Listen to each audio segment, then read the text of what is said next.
The arena was electric before a single ball was tipped. 20,000 people packed into that building with one shared mission, and it wasn't just to watch basketball. They came to see a statement made. They came to witness a coronation.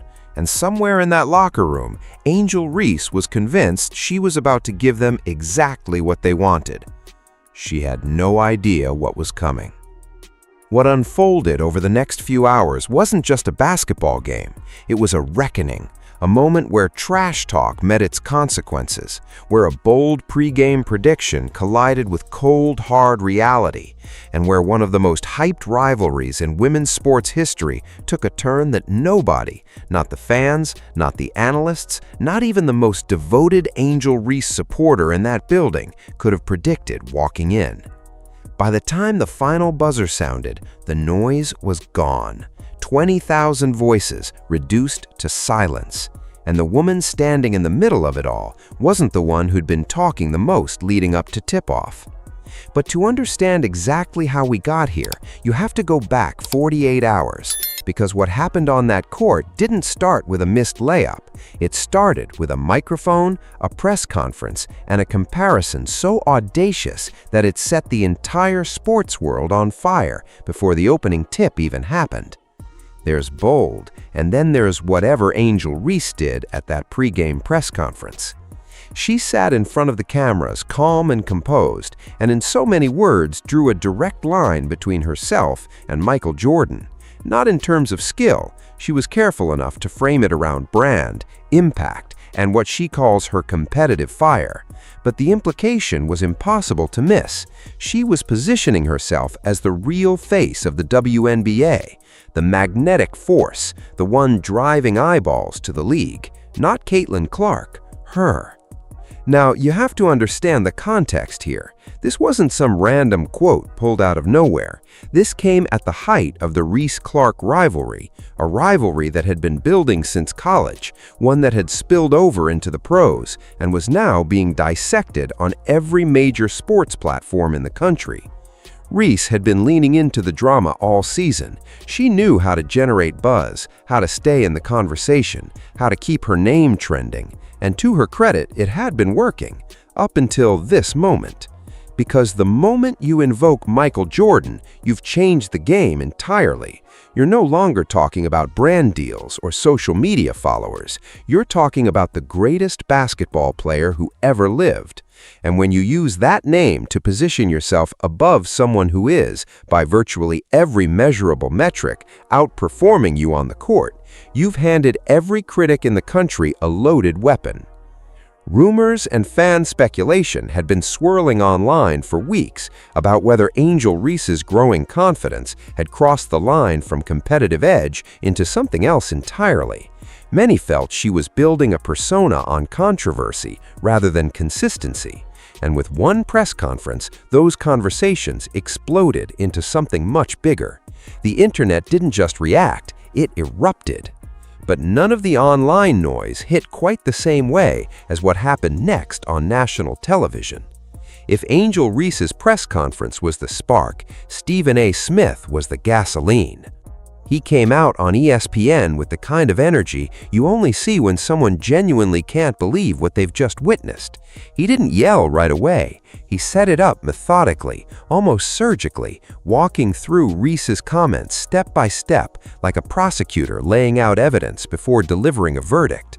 He made one thing crystal clear: Michael Jordan is not you, and you are not Caitlin Clark. What made Stephen A.'s breakdown so impactful wasn't just the passion, it was the precision. He didn't dismiss Angel Reese as a player entirely. He specifically challenged the logic of her comparison. His argument was sharp. Caitlin Clark is building a legacy on pure, undeniable skill. Every record she sets, every assist she threads, every shot she drills under pressure is basketball speaking for itself. Angel Reese, he argued, had been building something different, a brand built on drama, viral moments, and conflict, rather than the kind of consistent, dominant performance that earns you a seat at the table with the all-time greats. And then came the warning. The kind of warning that, in hindsight, sounds less like commentary and more like prophecy. Stephen A. looked dead into the camera and told Angel Reese and the entire sports world watching that if you write checks with your mouth that your game can't cash, the court will collect. He wasn't subtle about it. He said if she steps out there and puts up the kind of performance that matches the magnitude of her claims, he'll be the first to give her credit. But if she doesn't, the embarrassment would be historic. 48 hours later, the court collected. Walking into that building that night felt less like attending a sporting event and more like entering a pressure cooker. The crowd was already wound up before the players even came out for warm-ups.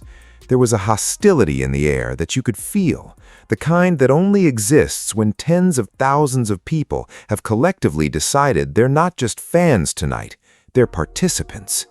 They had a side, they had a villain picked out, and they were ready to make sure she knew it.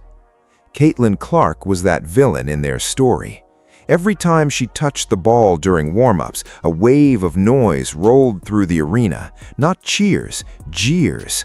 Signs were held up, chants broke out. The energy was overwhelming, deliberately intimidating, and entirely pointed in her direction. The crowd wasn't just supporting their team, they were waging psychological warfare on the opposing star, and they were doing it with everything they had. What they didn't account for is what happens when that kind of pressure meets someone who doesn't just handle it, someone who actually feeds on it. There's a specific type of competitor who becomes more dangerous the louder the room gets. The hostility doesn't rattle them, it sharpens them, it narrows their focus to a razor's edge. And while 20,000 people were doing everything in their power to get inside Caitlin Clark's head, she was quietly doing what she always does in those moments. She was getting ready to work. On the other side of the court, Angel Reese was playing the role she'd assigned herself, the people's champion, the home crowd favorite, the one who was going to deliver on the bold promises made at that press conference. The energy in the building was hers, the signs were for her, the chants had her name in them. All she had to do was back it up. The opening minutes of the game were exactly what the crowd had come to see, or at least that's what they thought. The noise was deafening from the opening tip. Every time the home team touched the ball, the arena erupted. Every time Clark got possession, the boos rained down. The television cameras were practically vibrating from the sound. It was the kind of atmosphere that makes highlight reels before a single basket is even scored. But basketball has a way of cutting through noise very quickly. In those early minutes, something subtle was already starting to emerge. Angel Reese was positioning herself aggressively, demanding the ball in the post, using her physicality in the way she always does, trying to impose her will. But something felt slightly off. The rhythm wasn't quite there. The finishing wasn't crisp. The plays that should have been automatic were taking an extra beat, an extra effort, and they weren't all converting the way they needed to. Meanwhile, Clark was doing what Clark does, quiet at first, patient, reading the defense, finding the gaps, making the right pass instead of the flashy one. She wasn't trying to make a statement in the first quarter, she was gathering information, figuring out the puzzle, setting something up. The crowd was too loud to notice the shift yet. The scoreboard was still close enough that nobody was worried. But anyone watching closely, any coach, any analyst, anyone who had seen enough basketball to recognize what was actually happening beneath the surface, could see that the foundation of what was coming was already being laid. What nobody could have fully predicted was just how dramatic the collapse would be. The second quarter is where the tone started to shift in a way that even the most passionate home crowd couldn't ignore. Clark began to open up her game in ways that made the defense look completely unprepared. She hit a logo three from well beyond the arc, a shot so deep and so cold-blooded that for a moment, even the people who came to boo her couldn't help but register what they'd just seen. It silenced a section of the crowd for just a beat, and in an arena that loud, even a beat of silence speaks volumes. Then the passing started. There are players who rack up assists, and then there's what Clark was doing in that second quarter, threading passes through impossible windows, finding teammates at angles that shouldn't have existed, delivering the ball in stride so perfectly that the receiving player didn't even need to gather themselves before finishing. The statisticians were struggling to keep pace. Every time it seemed like she'd set a rhythm, she found another gear. What made it even more remarkable was what she was doing between the highlight moments. She was flying into traffic for rebounds. She was taking contact from players who had 4 and 5 inches on her without flinching. She was doing the unglamorous, grinding work that championship players do when they want to make a point, not just to the other team, but to everyone in that building questioning whether she belonged there. By the time the third quarter was underway, the screen flashed a stat line that made the broadcast team stop mid-sentence. Career-high triple-double. Points, assists, rebounds, all at numbers she had never hit before in a single professional game, in that arena, on that night, against that opponent. The timing of it could not have been more precise. She had responded to every piece of psychological pressure that had been aimed at her. The hostile crowd, the pre-game trash talk, the Michael Jordan comparisons. Not with words, not with gestures, but with the most complete individual performance of her career. Stephen A. Smith, watching from wherever he was that night, had to be feeling extremely vindicated. And then there was Angel Reese. While all of this was unfolding, while Clark was putting together one of the most stunning performances the WNBA had seen in years, Reese was fighting a battle of a completely different kind, and she was losing it in the most painful, public way possible.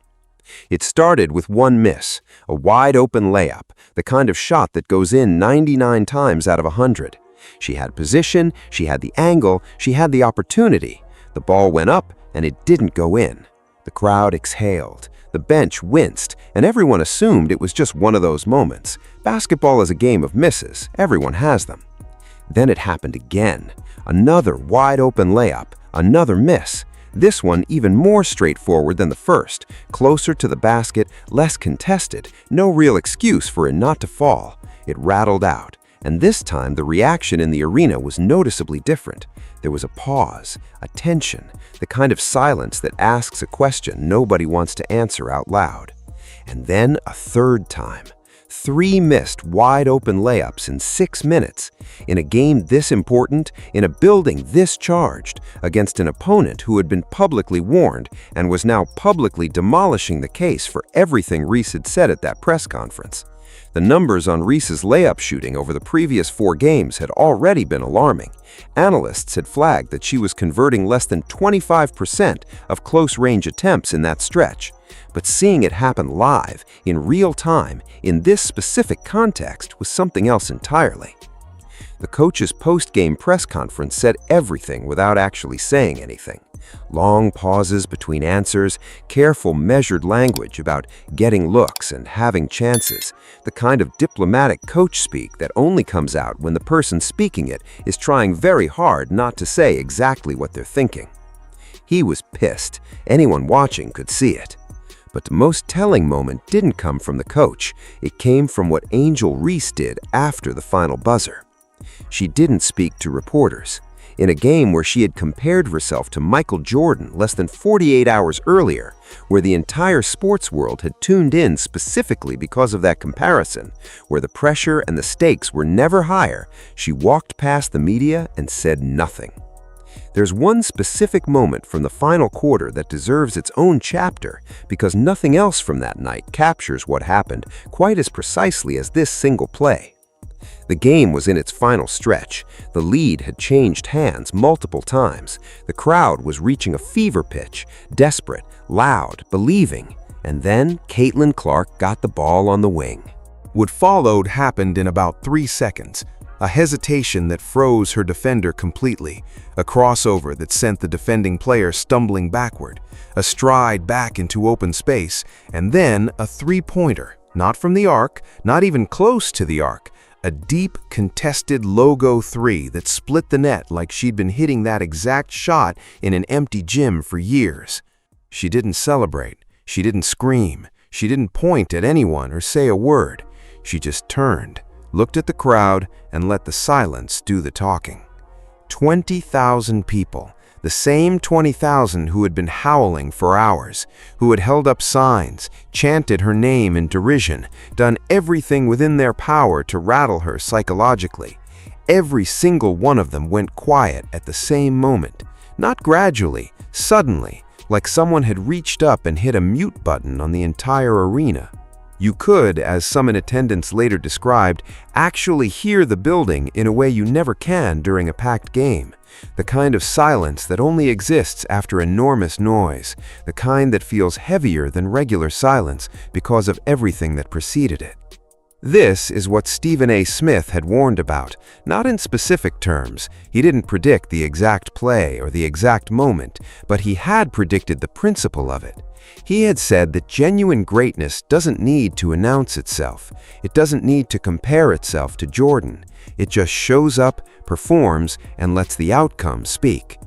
The outcome spoke, loudly, in a room full of people who had suddenly lost their voices. Post-game press conferences after a loss are never comfortable, but the one that followed this game had a specific kind of awkwardness that was impossible to look away from. The coach stood at the podium and worked through questions carefully. He talked about fight, about promise, about being right there. He gave the reporters the minimum viable content, enough to fill a quote, not enough to reveal what was actually going on internally. When someone asked about the missed layups at the end of the game, he pivoted quickly to team effort and execution. He talked about screens that didn't get set and boards that didn't get crashed. He was doing everything a coach does when he's trying to protect his player while also processing genuine frustration. Meanwhile, the player in question was nowhere near a microphone. Angel Reese, who had been front and center before the game, who had made sure the world heard her thoughts on her place in basketball history, who had fed the media cycle with bold, headline-ready quotes, was absent from the post-game availability. The contrast was stark enough that it didn't need any commentary. Sports audiences understand what it means when a player who talks loudly before a game says nothing after it. Online, the reaction was exactly what you'd expect, and possibly worse. Clips of the missed layups circulated within minutes of the final buzzer, side-by-side edits of her pre-game Jordan comparison and her post-game no-show spread across every platform. Stephen A. Smith's earlier breakdown was being reshared with timestamps and "he told you so" energy from every corner of the sports internet. The discourse wasn't just about one game anymore. It had become a referendum on hype versus substance, on what it means to be the face of a league, on whether building a brand on controversy has a ceiling. Reese's supporters were quiet, at least for the night. Her critics were anything but. What's worth noting, and this is important to say clearly, is that one bad game, or even a bad stretch of games, doesn't define a player's career. Athletes go through cold spells. Confidence is a fragile thing, and sometimes the pressure of a high-stakes moment gets to even the most mentally tough competitors. Rumors online suggested that Reese had been dealing with the weight of the rivalry narrative more than she'd let on publicly, that the scrutiny was heavier than her bravado suggested. None of that is confirmed, but it tracks with the kind of performance that unfolds when someone is trying too hard to prove a point, rather than simply playing their game. The missed layups weren't just missed layups, they were a symptom of something that had been building. Step back from the drama for a second, from the viral clips, the Stephen A. Smith soundbites, the Reddit threads and Twitter arguments, and look at what this game actually revealed about where this rivalry stands and where it's heading. The Clark-Reese dynamic has been the most commercially valuable story in women's basketball for over 2 years now. It started in college, it followed them into the pros, and it has generated more media coverage, more debate, and more casual fan interest than arguably anything else in WNBA history. Both players have benefited from it. The league has benefited from it.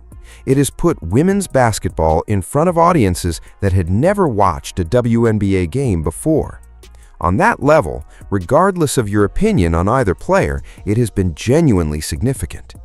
But this game exposed something that the narrative around the rivalry had been glossing over. There is a gap, a measurable, undeniable gap between where these two players currently are in terms of on-court production. Clark's triple-double, career-high numbers in a pressure situation in a hostile environment against a crowd that wanted nothing more than to see her fail is the kind of performance that goes into a player's legacy file. It will be referenced for years. It was the kind of game that separates players who are good from players who are genuinely elite. Reese, on the other hand, is at a crossroads that she probably didn't want to be at this publicly.